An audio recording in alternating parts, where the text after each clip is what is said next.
Providence has seen an unparalleled amount of progress in its development in the last 70 years. From post-war urban sprawl and suburban neighborhoods to some of the most dynamic transit-oriented communities in the region. This progress of our past has also raised important questions about who development is for, how communities stay connected, and what lessons we might bring forward into the future. In this segment of Providence Perspectives, we shift our focus from education to the dynamic and evolving areas of West Falls Church, Tysons, and Dunloring. These communities are more than just places on a map. They're living landmarks of transformation, resilience, and connection. In this episode, we hear from 4 local perspectives, including a public historian and community activist who has worked with the Tinner Hill Heritage Foundation, a board member of the Greenway Downs Citizen Association, the Providence District Planning Commissioner, and the Fairfax County Director of Housing and Community Development. Together, their stories illuminate how community development is not just about infrastructure. It's about people, history, and the shared vision for a better tomorrow. There's been urban renewal, which is now called gentrification, which basically means, they say urban renewal means Negro removal. And what I'm afraid of is that many of the places that are around here now will no longer be here because of development. And I believe in the concept of Sankofa. It's an African symbol of a bird who's looking backwards but moving forwards. In other words, you move forward with an eye on the past. So I'm hoping that the redevelopment does not totally displace sites of consciousness. Like this house, for instance. This house is the first meeting of the Colored Citizens Protective League took place on Tinner Hill at the home of Joseph Tinner. The second meeting took here in this house. And we're in a commercially zoned area. This area could easily become a 10-story high-rise. But how do we preserve the past? The land is important. The house could be preserved. And if you do that, I think that the history can be preserved in this house on a site somewhere other than on this land. And that's what I'm hoping will happen at some point in the future. Some point. Not today, but some point. This house is a Sears Kit house from the 1911 Sears and Roebuck catalog, model 225. And they paid a total of $1,400 for it. They bought this land from his parents. E.B. Henderson bought it from his parents. And then they picked the house up at the railroad station and put it together like a jigsaw puzzle right here on this lot. And it's been here for over 100 years now, 111 to be exact. And the land may be repurposed, but the house hopefully will be preserved. The use of eminent domain was basically targeted a lot of times towards communities of color. Here, this house right here. This was once an acre and a half, but then they built Lee Highway and they took that land to build a road right through it in order to build a highway for Robert E. Lee, which would have been a national highway, by the way. But this continued particularly after the creation of the Fairfax County Planning Department, Zoning Department, where they would zone areas that were particularly African American for commercial areas, and then run a road through it, and to basically tax African Americans out of their land. I think that the story of civil rights in Providence District has evolved basically and expanded from the work of the Fairfax County NAACP. But many of those stories were hidden until I incorporated the Tenor Hill Heritage Foundation, and we built the monument at the corner of Tenor Hill Road and Lee Highway, or South Washington Street. And we've done a lot of work since then to put in a heritage trail, a historic site, a mural district, and now in the City of Falls Church there is a Tenor Hill Historic and Cultural District. When we look at Luther Jackson High School and Enid Octomaris Stone Faison, who they wanted her land. She had 15 acres. The school board made an offer of $8,000 for her 15 acres.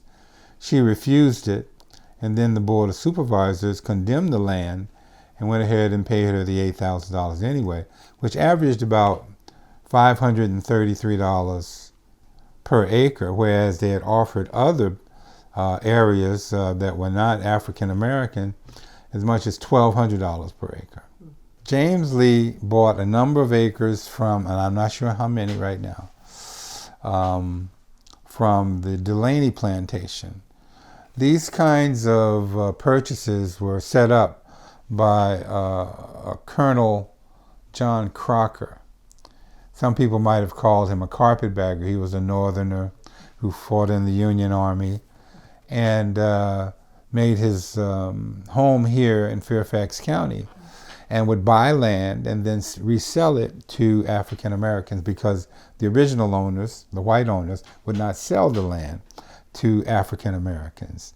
So he was an intermediary that sold land. And back there, you know, like the banks did not actually lend money for homes. Individuals would, you would have to borrow money from individuals, and their terms sometimes were liberal, sometimes they were very strict, and it depended on the individual. And John Crocker was a very fair man, they say.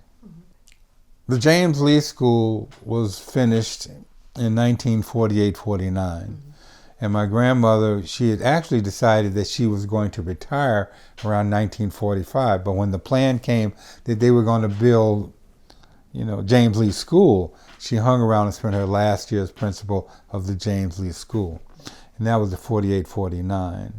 This James Lee School was the first modern school for African Americans in Fairfax County. The Luther Jackson School opened in 1954. Ironically, the same year as Brown versus Board of Education, even though it was a segregated school. And so it opened the first year in 1954-55. And for those that don't know who Luther Jackson was, he was a professor at Virginia State College in Petersburg. And he had an organization called the Virginia Voters League. And through that, he educated African Americans and encouraged them to pay their poll taxes so that they would be able to vote, and thereby bring resources and certain rights that would protect them. What my grandfather and Joseph Tenor did by forming the Colored Citizens Protective League in 1915 to oppose an ordinance that was passed by the Falls Church Town Council. That and a similar case went all the way to the Supreme Court in 1917, and it was ruled that making segregated districts within a town was unconstitutional. The definitive documentation of that is in my book, The Grandfather of Black Basketball, but also something that my grandfather wrote in 1965 to celebrate the 50th year of the Fairfax County NAACP, because what they did, they created the first rural branch of the NAACP in the entire country.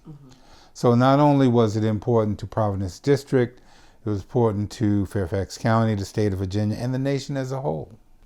I think that the young people, by leaving things like the sidewalk and stampings and the arch and the monument, the historic site, we're leaving things, or should I say crumbs, for the young people to follow. And hopefully that will continue to be done by field trips and other resources that are now available, not to mention my book. And hopefully, like these things, they will study. And, it's really important for it to be a part of the curriculum. And it actually is, but it's up to teachers to actually teach it. And what I found is that at the end of the year, as we get closer to the present, a lot of stuff gets lost in the sauce.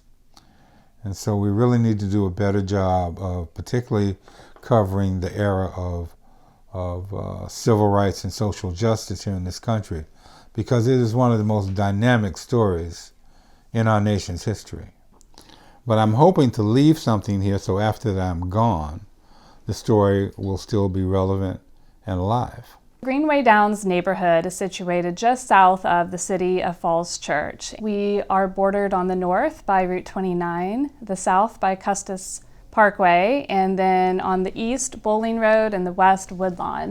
In the late 1800s, the neighborhood of Greenway Downs was actually a part of what was known at the time as the town of Falls Church. Today we would call it the city of Falls Church. But the leaders in Falls Church at that time decided that they no longer wanted the neighborhoods that were predominantly African American within the boundaries of Falls Church. So neighborhoods, including Greenway Downs, actually got pushed out into neighboring Fairfax County.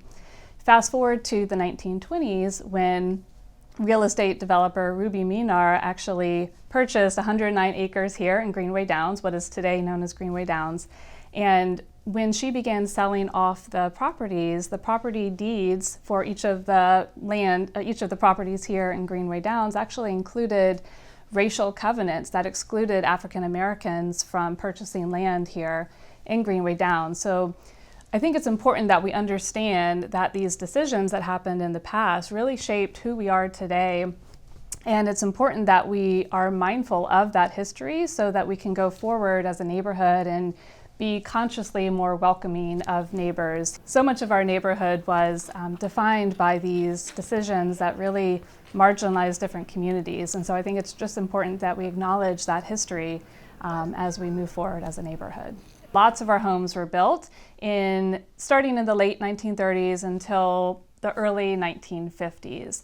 But our plots of land here in Greenway Downs are modestly sized. That was typical of the time in which our homes were built. And in addition, we have a lot of Cape Cod style homes, which you can still see today as you walk through Greenway Downs. So the decisions back in the 1930s and 1940s to have these more modest size plots of land and to build these Cape Cod style homes, you can still see that today. I think in a way, even though our plots of land are a little bit smaller, I think that has actually helped with helping neighbors get to know each other better. You're not too far away from your neighbors on either side. So I think that has in some way really helped shape our community and who we are today. Greenway Downs has one of the oldest civic associations in Virginia. We were founded in the late 1930s to early 1940s when residents of this area gathered together to deal with some sewage issues that they had in their backyards. And although we say that we were founded in 1942, there's actually some records that show that the association formed a little bit earlier in the 1930s. I got involved in the neighborhood association about 10 years ago when a neighbor came to me and was looking for someone to join the board, and I've been on the board ever since. I think the association has played a couple of key roles in our neighborhood development and community development in Greenway Downs. The first is that the association and the leadership of the Association of the Neighborhood has really been an advocate for the residents in terms of ensuring that the concerns of the residents are represented to Fairfax County.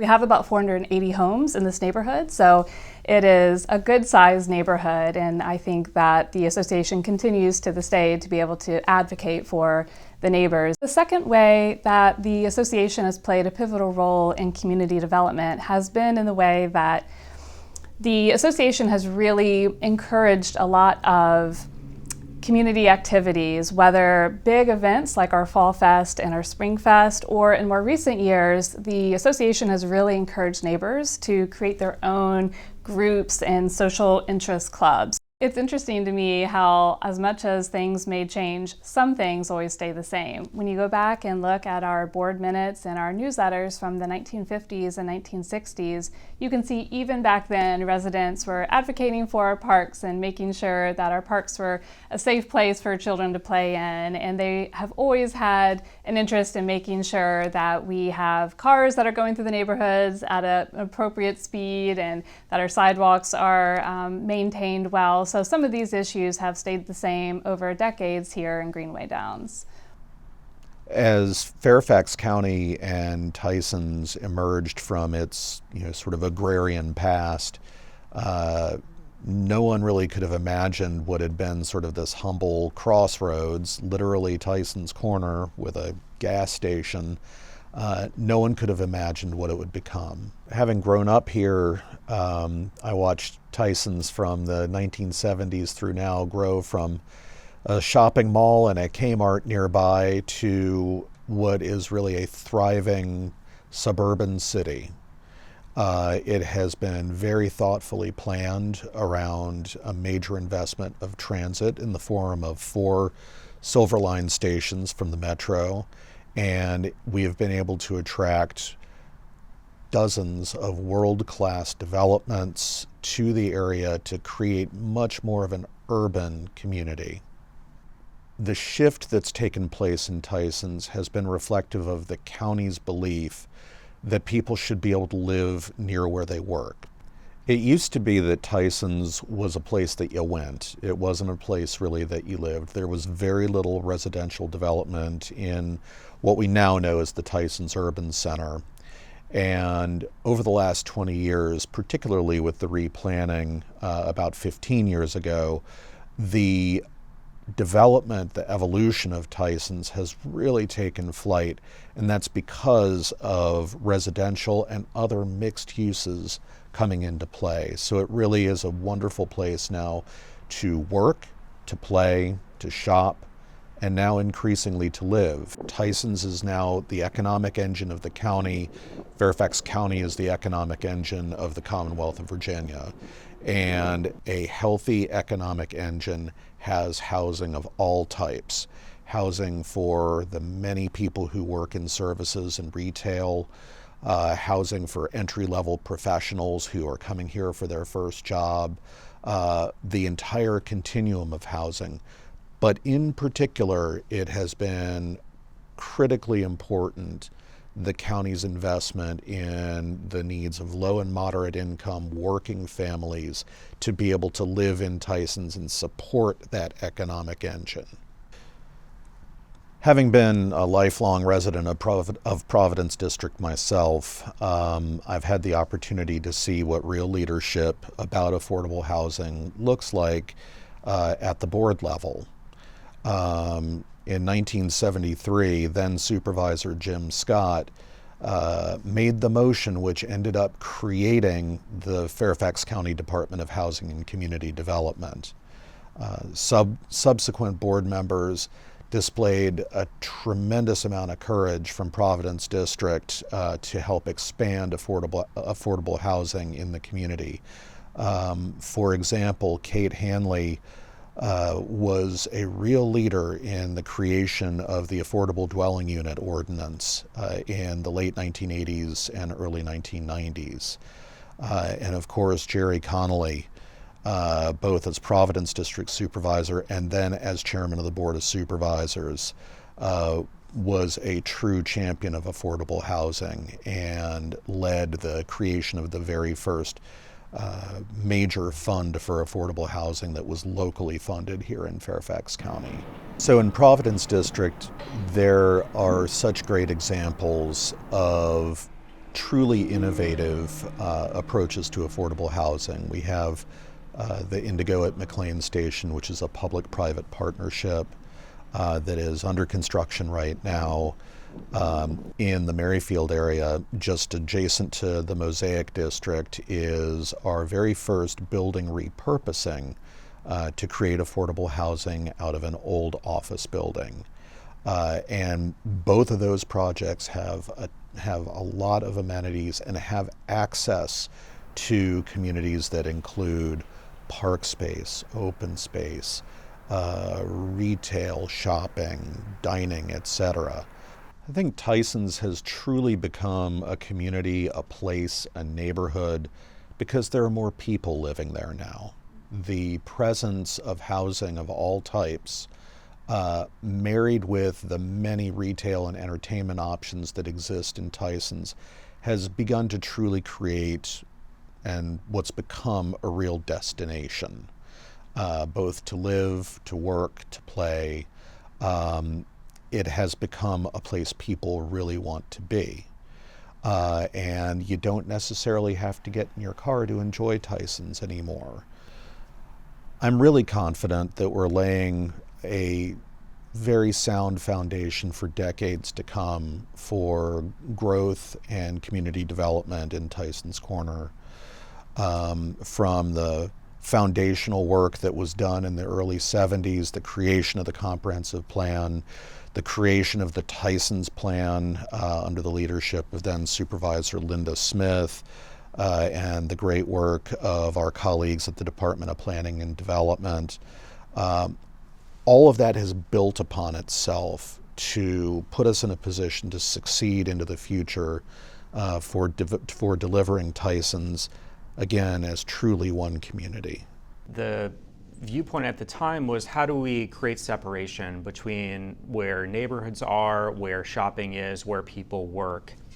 And that was the modern living at the time. It was really focused on how wide is the street in a way that doesn't have sidewalks, that's focused on how people are moving by car. And so we went through this transition of a suburban community that was really isolated, but that was intended to be separate from where people worked and played, to one that becomes connected. And so you see a transition over time where we move from a suburban community to transportation infrastructure like 66 or the Beltway or Metro, in a way that you don't have an isolated community, but then one that is connected regionally. And that creates lots of opportunity for communities. It creates economic opportunity. It creates places where people want to live. So we have to look at different ways, not just building out, but really building up. And so some of that is looking at our metro stations in a way that were once just a commuter line where people drove their cars to ride across our area, but are now walkable communities where we are building not only residences, but retail and office space so that people can live closer to where they work and where they shop, and also make sure that they have connections to those communities.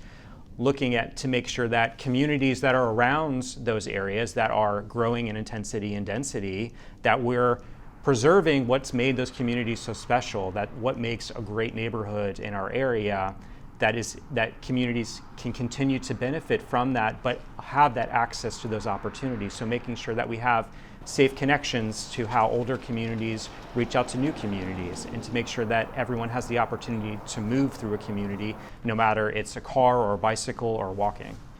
No matter what size of land use changes we're seeing, whether it's as small as an infill or changes at the metro station or major transportation improvements, it's important to make sure that we understand how communities are impacted, and to make sure that everyone has a seat at the table throughout that. That means not only when we're designing those changes, but really all of the steps that lead up to that. So to make sure that community have a seat at the table, that decision makers understand the lived environment of people and how people move through communities and interact with people in communities, to make sure that we recognize the histories of communities and that we honor those histories and what makes our county so great, but also that we have the opportunity to move forward and that we can improve the lives of our community and make sure that people can make the connections that can move through our communities safely, and everyone reaps the economic benefits that come with it.